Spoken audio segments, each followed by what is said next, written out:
JDBC architecture type 1 drivers in Java database connectivity.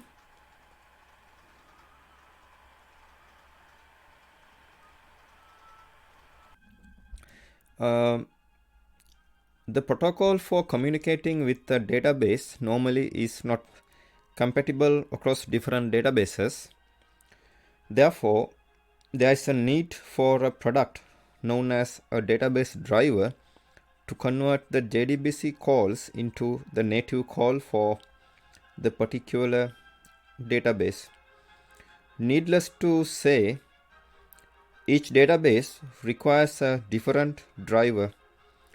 Applications that use JDBC communicate to the database by using drivers.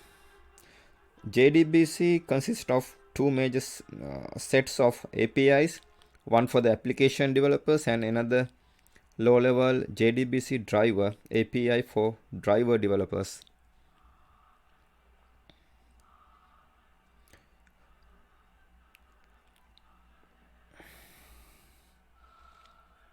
JDBC drivers fit into 4 different categories.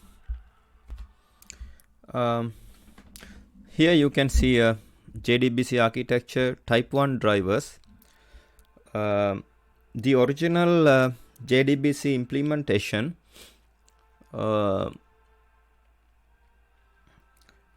simply leverage the features offered by ODBC drivers. Because ODBC had become quite popular, several ODBC drivers were already available in the market. Type 1 drivers use the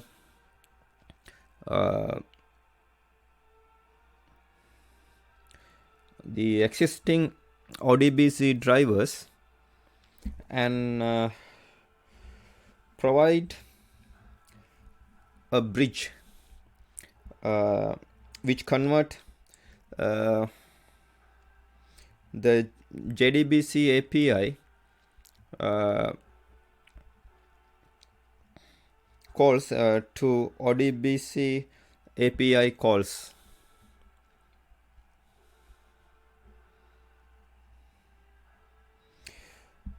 These are commonly referred as the JDBC ODBC bridge.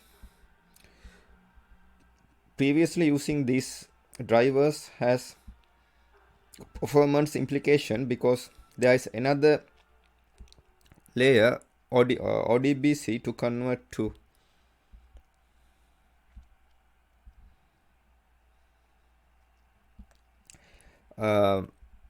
Another disadvantage is that ODBC native code must be loaded on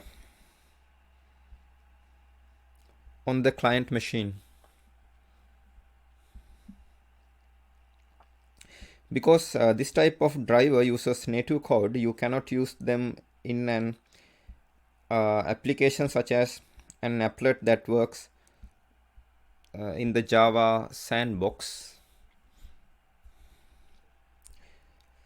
Type 1 drivers are rarely used today.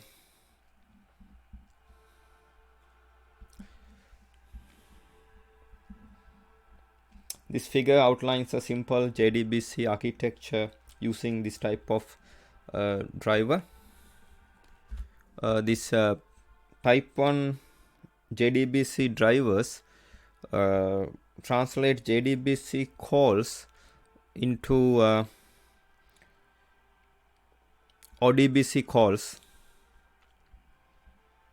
Type 1 JDBC drivers are usually called JDBC ODBC bridge drivers.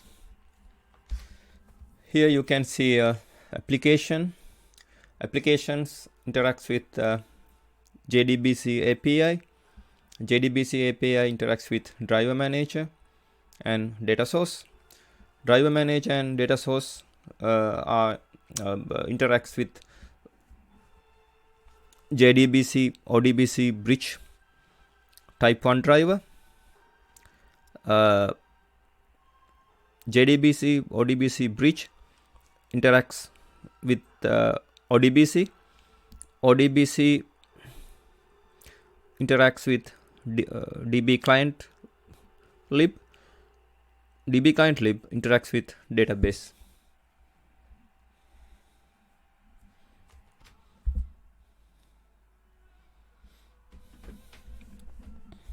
Now